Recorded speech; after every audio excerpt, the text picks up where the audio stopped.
तेरे सपनों पर हंसी, तेरी कोशिशों पर ताना होगा। तेरे सपनों पर हंसी, तेरी कोशिशों पर ताना होगा। तेरी हार में भले कोई ना हो, तेरे हार में भले कोई ना हो मेरे दोस्त, तेरी जीत में ये सारा जमाना होगा, ये सारा जमाना होगा। Hello friends, welcome to Bihar board with खुशी।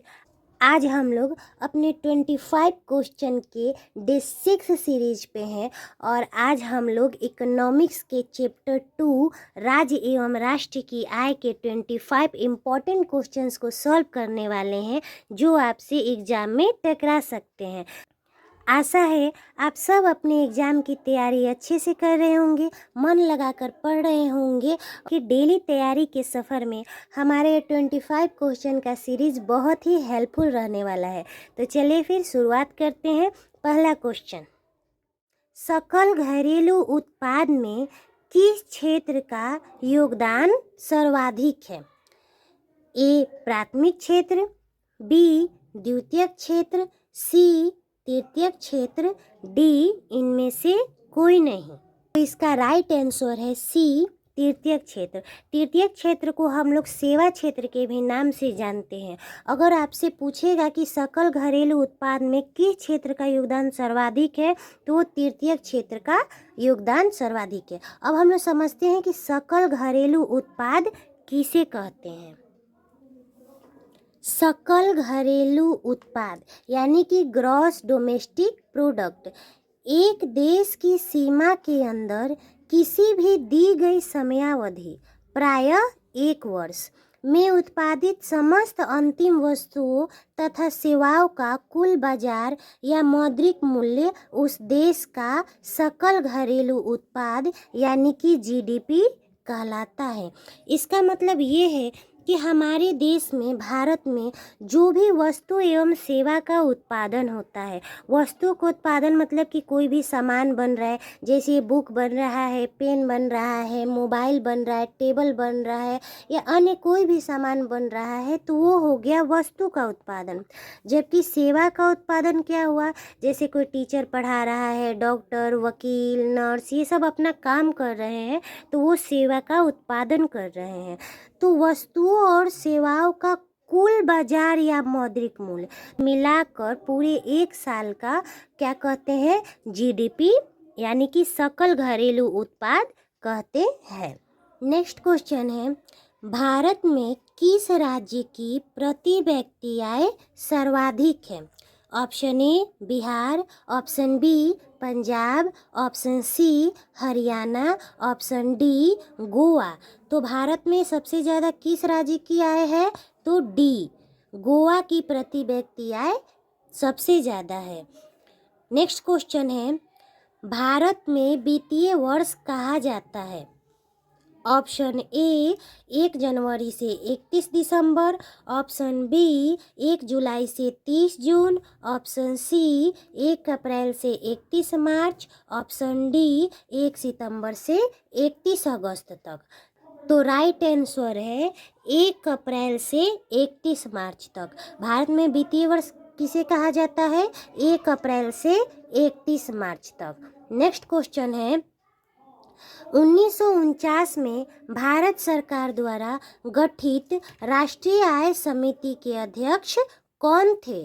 Option A PC Mahalanobis, option B Dadabhai Naoroji, option C MS Swaminathan, option D Simon Kuznets. तो 1949 में भारत सरकार द्वारा गठित राष्ट्रीय आय समिति के अध्यक्ष थे PC Mahalanobis. Option A is right. Next question है, गरीबी गरीबी को जन्म देती है, यह कथन किसका है? ऑप्शन ए प्रोफेसर पीगू का, ऑप्शन बी जॉन मार्शल का, ऑप्शन सी रैगनर नक्स का, ऑप्शन डी जॉन माउंट का। तो गरीबी गरीबी को जन्म देती है, यह कथन है ऑप्शन सी रैगनर नक्स का। रैगनर नक्स ने ही गरीबी के कुचक्र की धारणा दी थी, जिन्होंने कहा था कि अगर परिवार गरीब है या परिवार का मुखिया भी गरीब है तो उसके जो पीढ़ी है उसकी भी गरीब होने की संभावना है। नेक्स्ट क्वेश्चन है, बिहार के किस जिले की प्रति व्यक्ति आय सबसे कम है? Option A Nalanda, option B Rohtas, option C Siwan, option D Sheohar. तो option D Sheohar is right. Sheohar जिले की प्रति व्यक्ति आय सबसे कम है। क्वेश्चन नंबर 7, भारत की राष्ट्रीय आय का सर्वप्रथम अनुमान किसने लगाया? Option A Mahatma Gandhi, option B Jawaharlal Nehru, option C Sardar Patel, option D Dadabhai Naoroji.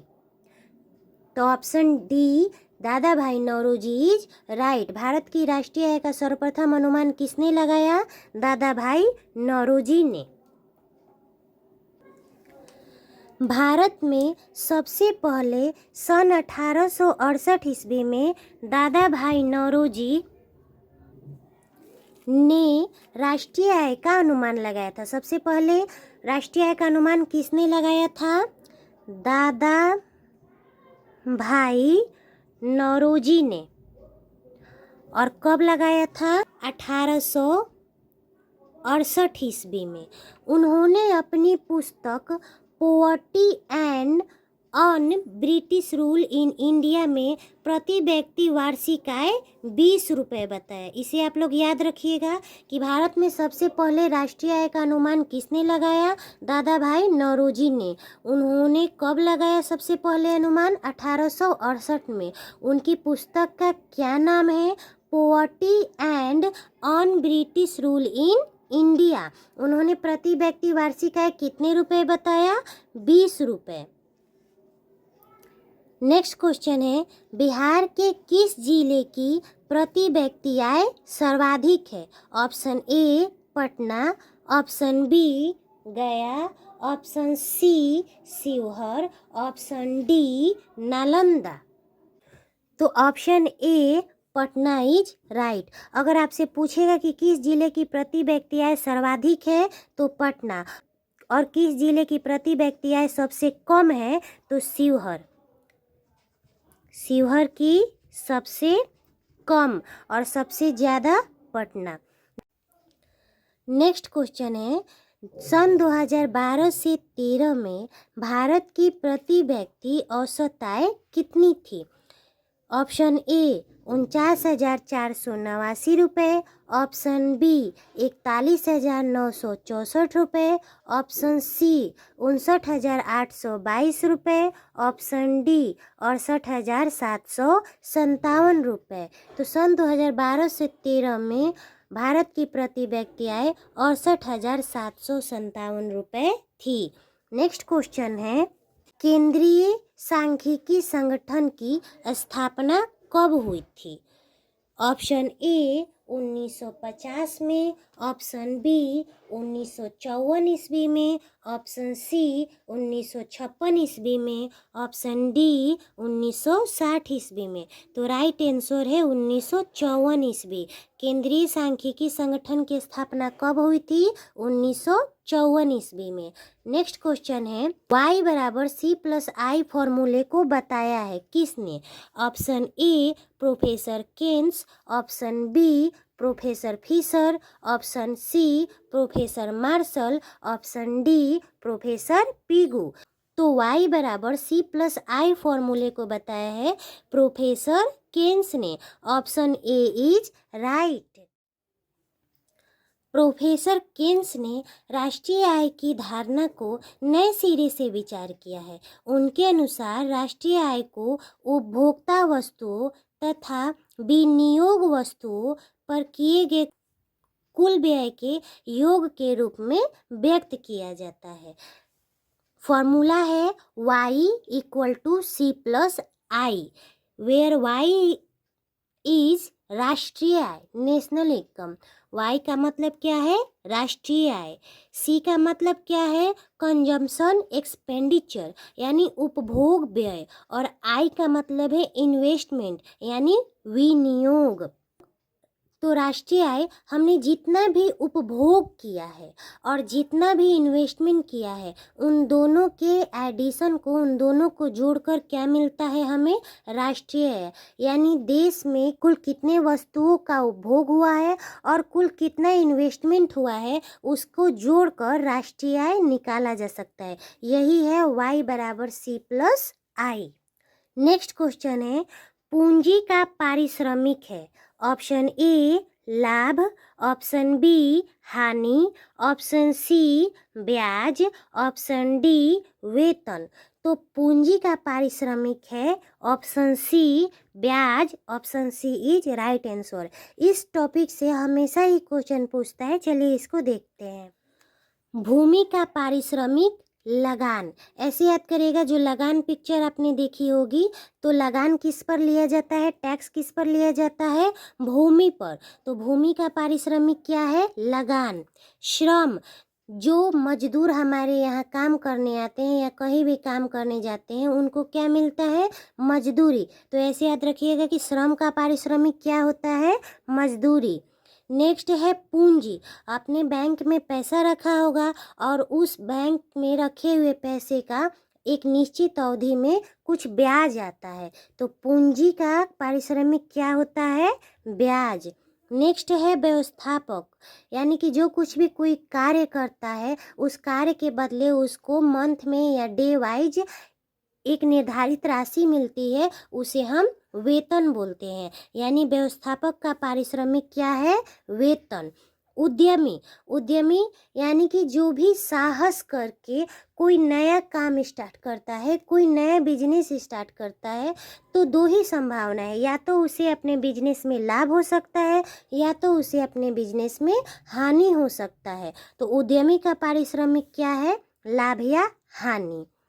फिर से याद करते हैं, भूमि का पारिश्रमिक लगान, श्रम का पारिश्रमिक मजदूरी, पूंजी का पारिश्रमिक ब्याज, व्यवस्थापक का पारिश्रमिक वेतन और उद्यमी का पारिश्रमिक लाभ या हानि। नेक्स्ट क्वेश्चन है, निम्न में से किसमें मूल्यह्रास का मान शामिल नहीं है? Option A GDP, option B GNP, option C NNP, option D none. तो option C NNP is the right answer. NNP का मतलब होता है नेट नेशनल प्रोडक्ट, यानी शुद्ध राष्ट्रीय उत्पाद। नेक्स्ट क्वेश्चन है, 1949 ईस्वी में पीसी महालनोबिस की अध्यक्षता में क्या गठित हुआ था? ऑप्शन ए राष्ट्रीय विकास परिषद, ऑप्शन बी वित्त विभाग, ऑप्शन सी राष्ट्रीय आय समिति, ऑप्शन डी केंद्रीय सांख्यिकी संगठन। तो 1949 ईस्वी में पीसी महालनोबिस की अध्यक्षता में राष्ट्रीय आय समिति का गठन हुआ था। Option C is right. आय और उपभोग का अंतर क्या कहलाता है? ऑप्शन ए निवेश, ऑप्शन बी बचत, ऑप्शन सी राजस्व, ऑप्शन डी व्यय। तो आय और उपभोग का अंतर बचत कहलाता है। हमने जितना भी कमाया और उसमें से जितना भी खर्चा कर दिया, अगर घटा देंगे तो उसमें से क्या बच जाएगा? हमारी बचत।